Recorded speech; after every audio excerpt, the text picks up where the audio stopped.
That's all trip இது ஒரு auto மற்றும் cab booking app. Auto, taxi, sedan, maxi cab, Tata ace, 25 seat mini bus எல்லா வண்டியும் இந்த ஆப்குள்ளே அட்டாச் பண்ணிக்கலாம். டாக்குமெண்ட்ஸை அப்லோட் பண்ண உடனே அப்ரூவல் கொடுத்துருவாங்க. கீழே டிஸ்கிரிப்ஷன்ல இருக்க லிங்கை கிளிக் பண்ணி தட்ஸ் ஆல் ட்ரிப்பை டவுன்லோட் பண்ணிக்கலாம். அதிமுக மற்றும் பாஜக இடையிலான தொகுதி பங்கீடு தொடர்பாக எடப்பாடி பழனிசாமியுடன் மத்திய அமைச்சர் பியூஷ் கோயல் சென்னையில் இன்று மாலை பேச்சுவார்த்தை நடத்த உள்ளார்.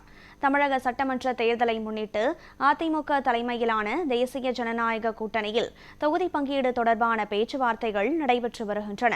இது தொடர்பாக டெல்லியில் மத்திய உள்துறை அமைச்சர் அமித்ஷாவை எடப்பாடி பழனிசாமி, அன்புமணி ராமதாஸ், டிடிவி தினகரன் ஆகியோர் சந்தித்து பேசினர். அதன் தொடர்ச்சியாக அதிமுகவுடன் தொகுதி பங்கீட்டை இறுதி செய்வதற்காக மத்திய அமைச்சரும் பாஜகவின் தேர்தல் பொறுப்பாளருமான பியூஷ் கோயல் சென்னை வந்துள்ளார்.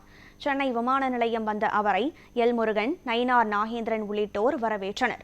இதையடுத்து சென்னை ராயப்பேட்டையில் உள்ள அதிமுக தலைமை அலுவலகத்தில் இன்று மாலை அதன் பொதுச் செயலாளர் எடப்பாடி பழனிசாமியுடன் பியூஷ் கோயல் தொகுதி பங்கீடு தொடர்பான இறுதிக்கட்ட பேச்சுவார்த்தை நடத்த உள்ளார்.